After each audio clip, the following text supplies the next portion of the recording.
back, relax, and maybe get yourself a snack. Me and you gonna have a little chat about books. Hey guys! So I'm here today to ask for your help because I recently saw my friend Eleanor from Eleanor Reads Books do a video talking about 10 books that were the first one in a series and she needed help on choosing which one to go for. I have the same problem. My TBR is extremely large and many of those books on my TBR are the first book in a series that I have been wanting to start for quite some time. So I've decided I'm going to copy her idea and I'm also going to show you 10 first books in a series and ask for your opinion on which one I should start in the coming months and hopefully progress with the series. So let's just dive straight in. The first book I have is one that Eleanor also showed in her video, and this is The Demon King by Cinda Williams-Cheema. I think the reason I've not got to this one yet is because I read another book by Cinda Williams-Cheema quite a few years ago that I wasn't a big fan of, and it was a YA series, and I think this is kind of a cross between YA and adult, I'm not certain. I think this is meant to be a fairly classic fantasy story. It does have a quote from Robin Hobb on it saying that it's a page turner, but I have actually tried to start this once before, a long time ago, and I didn't get very far. I think possibly it was a case of me just not being in the right headspace because it does sound like my sort of thing. It's apparently about a young man who one day stumbles across 3 young wizards who are using a magical amulet to set fire to the surrounding areas. Whether that's accidental or not, I don't know. Hopefully. And he takes the amulet from them, but it turns out that it was once belonging to the Demon King, so presumably there's a lot more than initially meets the eye going on there. It sounds pretty good, I have to admit, but I just haven't got to it yet, so please do tell me if this is a book I need to read soon. The next one I have on my list is Macaque by Gareth L. Powell. This is a book that I've heard very good things about from people in person, but I don't think I've really seen many people on BookTube talking about it. I believe it's kind of a military science fiction with genetically modified monkeys. It's set in 1944 and it's in Kent, so it takes place in the war. It's about a monkey called Macaque, who is a cynical, one-eyed, cigar-chomping monkey, and he is also the pilot of a Spitfire. It sounds like it's going to be pretty wacky, to be honest, and pretty crazy, so it might be this sort of thing that would be great when I'm in that mood. I do have the second one for if I enjoy this one, but I just haven't got to it yet, so I need a bit of encouragement and I need to know why I should read this one. I mean, monkeys driving planes is a good reason, but I need a bit more of a push than that. The next one I have is one, again, I've not really heard many people talk about. It's called The Bullet Catcher's Daughter, and I believe it's the first one in the series by Rod Duncan. I believe this follows a young woman called Elizabeth Barnabas who lives a double life acting herself and also her brother, a private investigator who is involved in trying to find out about arcane machines that have been hoarded away. It sounds kind of like it might be bridging the gap between fantasy and steampunk, and I definitely enjoy steampunk, but I haven't really read any for a while, so it might be nice to sort of pick up something like that. I'm also always intrigued by the girl dresses as guy or guy dresses as girl for reasons trope, so that's not something that turns me off. That's actually something that I'm interested in if it's done well. But again, I've not really heard very much about this, and I would like to know if any of you have read it and what you think and whether it is done well, because a bad trope, never a good thing. The next one I have is one I picked up a while ago. I think Elizabeth recommended this on her channel. It's called Europe in Autumn and it's by Dave Hutchinson. She kind of compared this to what has happened in the political landscape over the past year or so and said that it was very dystopian, very dark, very reminiscent of our real world situation, which sounds pretty terrifying, but also hugely intriguing.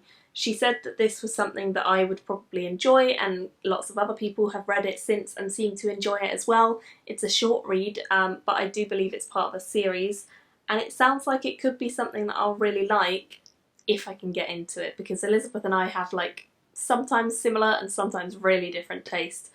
So I'm hopeful that I'll like this one. I believe it's kind of set in a world where Europe is fractured into lots of different states, and we're following a man called Rudy who is trying to escape from the country that he is trapped within, and in order to do that he is trained in espionage and I guess sent out into the world to try and attempt to escape and possibly do other missions along the way. The next one I have is definitely one I really should prioritise, I'm sure, because this is by Ken Liu, and I read his short story collection last year and I absolutely loved it, so I do want to try and start this series. It begins with The Grace of Kings, and he himself has described it as a silk punk series, so instead of steampunk and being about the steam era, it's actually about the silk trade, which sounds very, very intriguing to me because I don't know an awful lot about it, but I find the idea of it fascinating and beautiful, and I don't really know too much more about it. It's not giving too much away on the blurb, but it does say that there is an emperor who is dying and the gods themselves are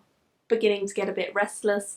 People around the emperor are playing for power, and we follow two people who are crossing the empire, and along the way they see things like airships and armies and magical books and shape-shifting gods, all of which sounds pretty cool. So I'm really intrigued by this, and I love the cover design, and I just think it's going to be great from what I've read of his work before. It's just the size, I need to make time, I need to carve time out for this, and I think I'll love it when I do, so hopefully soon. The next one I have I picked up because of Sam, whose channel is Sam's Nonsense. She recently did a review of this one and she said it was really, really good. It's the first one in the Quickening series by Fiona McIntosh, and it's called Mirrens Gifts.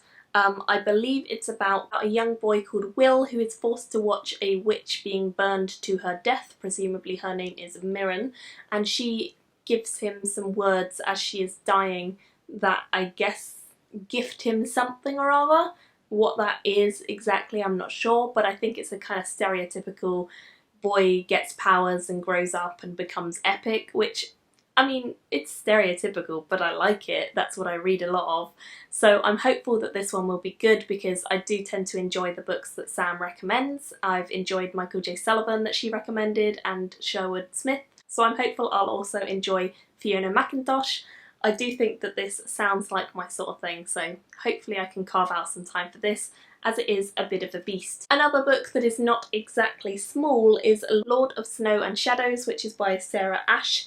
I have not really seen anyone talk about this. I think I must have seen it somewhere on BookTube years ago, but in recent years I definitely haven't seen anyone talk about this. It says very little on the back. It just says 3 kingdoms, 1 man, a destiny written in blood, and a new epic fantasy begins. So I mean, that's not telling you a lot about the book, to be honest. I think it follows a young man who lives in a fairly idyllic place until some warriors invade, and when they do he has to uncover a lot more about himself and become a dragon warrior, which leads me to believe there might be dragons in this, and if there are, I will be happy because I like dragons. When they're done well, which hopefully they will be. But if you've read this one, please remind me why I picked this up and I've kept it all these years and I haven't got around to it. There must be something really epic about it that's drawing me to it. I just haven't discovered it yet, so do let me know if you've read this. Next up, I have a book that I have honestly never heard anyone talk about. It's called Sorcery Rising, and it's book 1 of Fool's Gold, and it's by Jude Fisher. I picked this one up in a charity shop quite some time ago, at least a year or so I'd say, and it sounded good, and I got the first 3 books, or maybe the whole series if it's a trilogy, really cheap. I believe it's about a world where there is one land that is kind of barren from magic, but there is magic in this world and people want to know where it comes from. So we follow lots of different nomadic people who trade with each other and sail across the seas, hence the boat on the front, and that is kind of the lifestyle in this world. I think it follows a couple of different characters because there's a few listed on the back, so hopefully it would be the beginning of a really epic, grandiose series that I will enjoy, because sailing, nomadic peoples and all sorts of other things on the blurb like magic and war, etc. definitely do appeal to my fantastical reading tastes.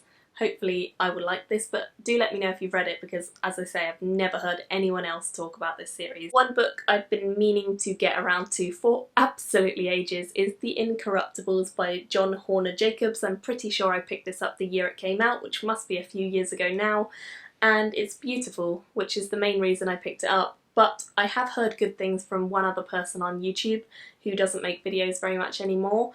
I don't think anyone else I know has read it, so I'm not sure whether it's a good one or not. As far as I know, the story begins with a boat making its way up the river, which is quite risky in this world because there is a high potential of being attacked. And we are following a duke who is drunk and his younger daughters who are all kind of getting drunk, and they're all believing that they are untouchable because of their status, but actually that is not the case, and of course they do get attacked, and we see what happens when these two cultures collide and what goes on from that point onwards. It definitely sounds intriguing, and I do like stuff set on boats, although this sounds a bit more like a river cruise than it sounds like a big ship, so we'll see, but it does sound fun and hopefully it will be exactly that.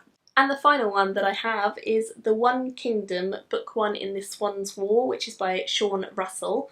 I picked this one up again in a charity shop, and I again got the whole series really cheap, so I've never heard anyone else talk about this series either, but I love the covers. I think they're beautiful, beautiful colours. So I believe in this story we follow 3 young people who are journeying with some ancient artefacts, and along the way they are kind of intrepid explorers but actually not that well travelled, and so they see all sorts of wonders along their journey and encounter various different peoples and places, and they also uncover the fact that the past is not quite buried and things may be coming back. So that's all I know, but I mean that's intriguing enough, and the cover's gorgeous and it sounds kind of like a big epic fantasy, which is definitely what I love. So those are all of the 10 books I have that are the first book in a series.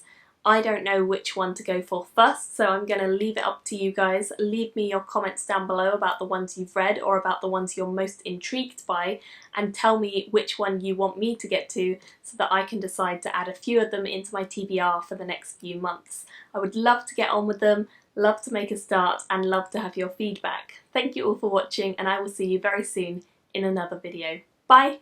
Thank you for watching my video today. Go pick up a book, then come back and chat with me again.